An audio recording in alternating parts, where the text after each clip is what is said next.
السلام عليكم ورحمة الله وبركاته. كسر وهذا مركلة برنامجنا برا حساب قيبتي سلبات قيبت الدكتور هو سيد الحي إن شاء الله برنامج كنا ما نصنع قاعدة لنا وحلا يقانا basic operations وحلا يقانا حساب فلذا أساسية عادهان سيدان أبنا حسابته حكا كوبنت هاي تروين يا حساب فلا حكا كوبنت هاي وحساب فلكو حنوش جاي تروين كاس وحلا يقبناي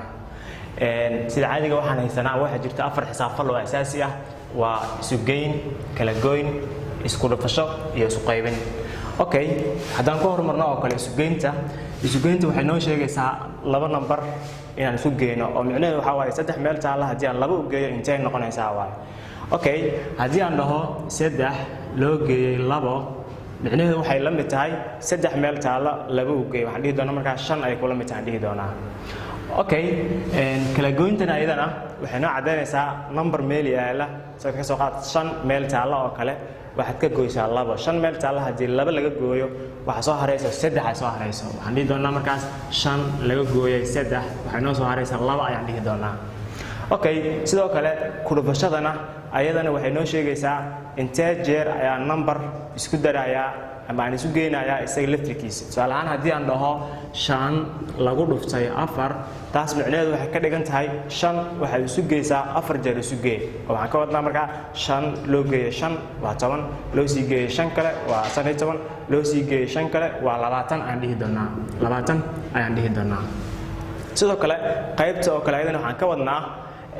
number u qaybi dhowr meel oo isla eg hadii aan iraado oo kale ka soo qaad 20 loo qaybiyo 5 20 loo qaybiyo 5 micnaheedu waxaan ka wadaa 20 waxaad u qaybisaa 5 qayb oo isla eg u qaybi markaas aan dhihi doonaa waa 4 ay noqon doontaa 4 u noqon doontaa waa 4 marka 20 5 meel oo isla eg u qayb aan dhihi doonaa marka guud ahaan xisaab falada aan isticmaali doono waxay noqon doonaan waa isu geyn kala gooyn iyo mataqaanaa isku dhafasho iyo isku qaybin okay inta markaan aan dhahno sidoo kale waxa jira sumado ay isticmaalaan la jira ka soo qaad oo kale xisaabada isu geyn waxa laga yaabaa luqad kale marka loo eego oo kale in mataqaanaa isu geyn qof kasta oo addition ama mataqaanaa isu geyn uusan u aqoonin luqadiisu u yaqaanaa laakiin waxa jiro calaamado lagu kala gartaa ayaa jiro oo waxaan isticmaali doonaa calaamadahan isu geynta oo kale markaan ka isticmaalayo waxaan isticmaali doonaa calaamadaas aan isticmaali doonaa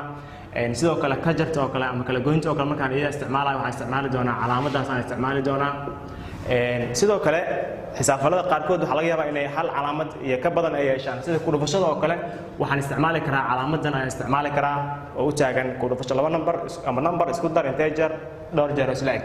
ama waxa kale isticmaali karaa dot aan isticmaali karaa dhibic aan isticmaali karaa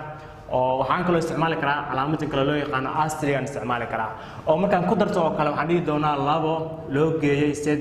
3 ka jar hadii ay tahayna ayadana waxaan isticmaali doonaa waxaan dhihi doonaa 5 laga jaray 3 aan dhihi doonaa calaamadaas markaan arko sumada markaan arko micnaheedu waxa waaye numberka 5 waxaan ka qaadi doonaa 3 aan ka qaadi doonaa intee in leeyahay soo haray doonto markaas ku xisaabtami doonaa sidoo kale ku dhufashada oo kale waxay isticmaali kartaa calaamado fara badan loo isticmaalaa 3 calaamado loo isticmaalaa oo waxaan dhihi karaa 2 lagu dhuftay 3 waan dhihi karaa waxaan kaloo dhihi karaa 2 lagu dhuftay 3 dhibicdaasna waan isticmaali karaa waxaan kaloo isticmaali karaa 2 lagu dhuftay asterisk calaamadan waan isticmaali karaa 2 lagu dhuftay 3 ayadana sidoo kale calaamadaas waan isticmaali karaa okay qaybta oo kale dhowr calaamad isticmaali karaa calaamada ugu horeysa oo kale waxaan isticmaali karaa 4 loo qaybiyay 2 ayaan isticmaali karaa waxaan kaloo isticmaali karaa calaamadan mataqaanaa 4 loo qaybiyay 2 sidaasna waan isticmaali karaa waxaan kaloo isticmaali karaa calaamada kale oo maxaa lahaay oo marka laga shaqeynayo loo isticmaalo 4 loo qaybiyay 2 waan dhihi karaa waxaan kaloo isticmaali karaa calaamada kale ayadana xariiqda waan isticmaali karaa oo numberka loo hoostiga 4 loo hoostiga 2 intaasna waan isticmaali karaa okay sidoo kale marka waxaan dhahnay waa mar kale calaamadaha ama mataqaanaa xisaab faladu waxay leeyihiin sumado lagu kala gartay leeyihiin oo qof kasta markaas uu fahmi karo in xisaabtan ama xisaab falkan uu yahay isu geyn markay tahay oo kale calaamadaas aan isticmaali doonaa kala goyn markay tahay calaamadan aan isticmaali doonaa hadii ku dhufasho ay tahay saddexdan mid kamid aan isticmaali doonaa hadii qayb ay tahayna waxaan ku fahmi doonaa afartan calaamad midkood ayaan isticmaali doonaa okay sidoo kale waxa xusud mudan markii waxa kaloo jirta calaamad kale oo runtii ayadana muhiim ah laakiin uma sheegto waxa markaas xisaabta ama laga sameeyo numberska wax laga sameeyo waa calaamada loo yaqaano la egta calaamada la egta oo kale calaamadan ayadana uma sheegto maxaa lahaay wax xisaabfal ma aha laakiin waxay sheegtaa laba number isla ekaanshahooda ay sheegtaa oo haddii aan dhaho laba lagu daray 3 waxay la eg tahay inta number ay ku soo baxday 5 ayaan dhihi doonaa oo la eg 5 ayaa midaas ayana waa calaamad kale oo asaasi ah oo la isticmaalo okay intaas markaan marayno waxa kale xusid mudan markii xisaabta aan ka shaqeeyo jawaabta ii soo baxday maxaa loo yaqaanaa isu geynta oo kale jawaabta ii soo baxday waxaa loo yaqaanaa oo haddii la weydiiyo laba number la isu geeyo jawaabta soo baxda oo kale waxaan dhihi doonaa wadar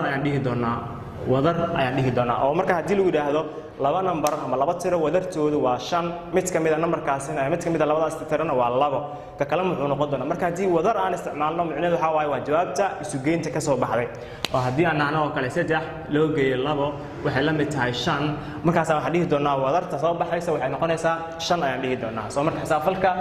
isu geynta jawaabta ku soo baxday waxaan ku magacaabi doonaa wadar ayaan ku magacaabi doonaa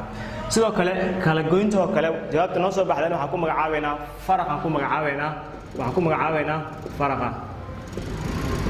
laba number ama laba tiro faraqooda uu yahay 2 mid kamid ah uu yahay 5 labada tiro ka kale muxuu noqonaa markaas waxaan dhihi doonaa 5 laga jaray 2 waxay kula mid tahay 3 oo taas macnaheedu waxa waxaan dhihi doonaa faraqa labada tiro ee 5 iyo mataqaanaa iyo 2 wuxuu ku soo baxay 3 ay ku soo baxay